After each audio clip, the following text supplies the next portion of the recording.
Hello বন্ধুরা, এসেছি একটা রেসিপি নিয়ে। তখন বললাম যে বড়ার ঝোল দেখাবো। এই দেখো কী করেছি, দেখেছো? বড়া, এটা বেসন দিয়েছি, অনেক কিছু দিয়েছি। একদিন আমি পুরোটা দেখাবো। আজকে একটুখানি দেখাচ্ছি শুধু ফোড়নে। এটা আমার বিকেলের রেসিপি করছি। এই দেখুন, জিরে আর শুকনো লঙ্কা ফোড়ন দিয়ে দিলাম, তারপরে তেজপাতা দিয়ে দিলাম।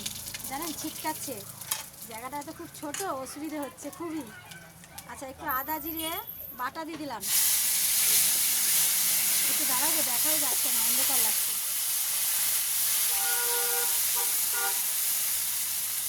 একটু ভাজা ভাজা হোক।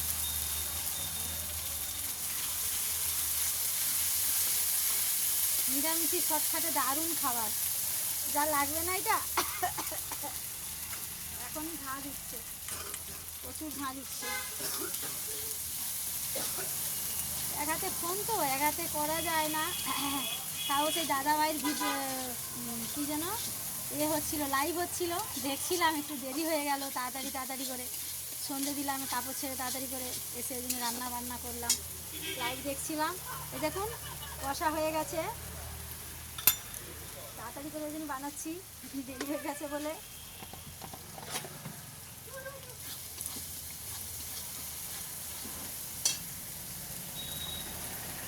দেখুন, গোটা গোটা কাঁচা লঙ্কা দিলাম, কেন যে ঝাল খায় সে ডলে খাবে। লাল লঙ্কা দিলাম না। একটু হলুদ দিলাম, 1 চামচ হলুদ দিলাম। লঙ্কা গুঁড়ো দেবো না, এটা অন্য কিছুও দেবো না। আদা জিরে বাটা, কাঁচা লঙ্কা আর ফোড়নে শুকনো লঙ্কা। এদিকে লবণ দিয়ে দিলাম, কেন বড়াতে লবণ দেওয়া আছে। এবার আমি টমেটোটাও দিয়ে দিলাম।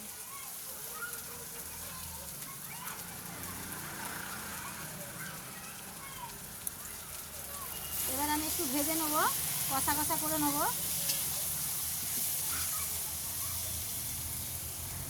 আসলে টাইম হয়ে ওঠে না বলে না আপনাকে প্রথম থেকে দেখাতে পারি না। আর একদিন তো করবো বড়ার তরকারি, বড়াতে আমি কী কী মশলা ব্যবহার করি সেটা আমি দেখাবো আপনাদের। এটা গায়ে মাখা জানেন, এটা আমাদের বিক্রি হয় দোকানে। আপনারা বাড়িতে খেয়ে দেখবেন, খুব সুন্দর লাগবে। নিরামিষি রান্না, নিরামিষি পদটা আমার একটু বিকেলে থাকে। অনেকে নিরামিষি খান, যারা মাছ খায় না, মাংস খায় না, তাদের জন্যে। কাঁচা লঙ্কাগুলো ছিঁড়তে পারিনি তো, লাইভ দেখছিলাম, তাই জন্যে না আমি করলাম। হ্যাঁ, এসছে। মশলা হলো কষানোর মধ্যে মেন, কষানোটাই আর মেন দরকার। মশলাটা লাগবে না, রেখে দরকার, অনেকটা বাটা হয়ে গেছে।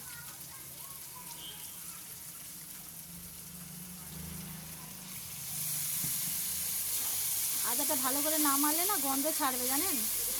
ওই জন্যই আদাটা একটু ভালো করে মারতে হয়, যেন মশলাটা কষিয়ে তেলের মধ্যে আসে। আমার এই দোকানে বেশি ঝাল মশলা তেল চলে না, ওই জন্যই যতটা পারি কম। কিন্তু একদম কমে তো রান্না করা যায় না, বলুন তো, যায় কি? যায় না।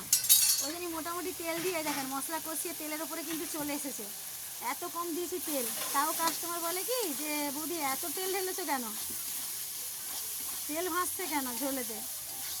আমি কিভাবে রান্না করি এইভাবে তেল মশলা দিয়ে, তা সত্য। কষানো হয়ে গেছে, গন্ধটা ভালো বেরিয়েছে। আমি কিন্তু গন্ধ থেকে বুঝি রান্নাতে, আমি মুখে দিয়ে টেস্ট করি না। আমি নাকে সুরে বলে দেবো যে লবণটা দিয়েছি না ভুলে গেছি। রান্না করে করে আসলে এইটা আমার অভ্যেস হয়ে গেছে। আগে অন্যজনের বাড়িতে করতাম, এখন নিজের রান্নার দোকান খুলে নিয়েছি, করি ছোটোখাটো অল্প রান্না। এই দেখুন, আলুটা কিন্তু আমি না বয়েল করে রেখেছি শর্টকাটে হওয়ার জন্যে, মানে আপনাদের তো দেখাতে পারি না, লং ভিডিও হয়ে যায়। ওই জন্য হালকা আমি সেদ্ধ করে নিয়েছি। এক একটা আলু ঘেটেও যাচ্ছে, বেশি সেদ্ধ হয়ে গেছে মনে হয়। লাইভ দেখছিলাম, ভুলে গেছি গ্যাস অফ করতে। আমি এই কাজের মধ্যেই না সবাইকে এরকম করে দেখি, জানেন তো, আমার তো টাইম হয় না। না, এই দেখেন গুঁড়ো লঙ্কা দিলাম না, এই জন্য সাদা সাদা কালার। আর সবথেকে বড়, আমার তো ঘরোয়া রান্না, এই জন্যই। এই দেখুন, আমি এই যে বড়াটা আমি দিয়ে দিলাম, বড়াটা দিয়েও আমি কষাবো, একটু নাড়াবো। একটুখানি আসো,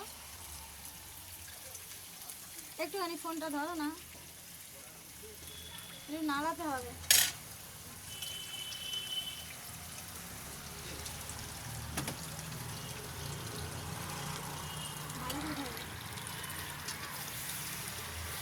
আলুটা বেশি সেদ্ধ হয়ে গেছে, নাড়াতেই পারছি না, আলু গলে যাচ্ছে।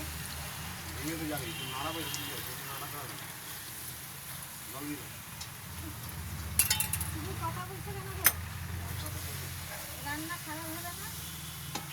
দেখেছেন কষা কিন্তু হয়ে গেছে, বেশি তেল মশলাও দিইনি, দেখেছেন? দেখেন রান্নাটা দেখেছেন কষা কষা হয়ে গেছে।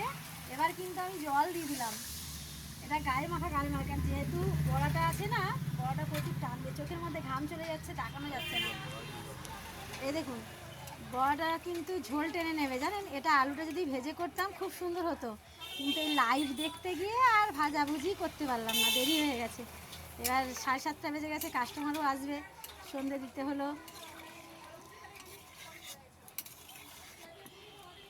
এটা কিন্তু খুব সুন্দর লাগে জানেন, বড়ার ঝোলটা নিরামিষি নিরামিষি, কিন্তু গুঁড়ো লঙ্কা দিলাম না এখনকার, জানেন তো গুঁড়ো লঙ্কা বেশি তেল এগুলো খাওয়া ভালো নয়, শরীরের পক্ষে তো একদমই ভালো নয়। এই দেখেন খুবই হালকা, খুবই তেল মশলা কম মশলা দিয়ে বড়া ঝাল তরকারি বানিয়েছি। আপনারা কেমন বানান দেখাবেন, আমি চেষ্টা করব। আর একটু জল দিই, কেননা বড়াগুলো ফুলবে, পুরো বড় বড় রসগোল্লার মতন হয়ে যাবে। আর খেতেও কিন্তু খুব সুন্দর, সব ভালো হবে জানেন, খেতে কিন্তু দারুণ হবে। আর নিরামিষে এই রান্না আরোই ভালো লাগবে।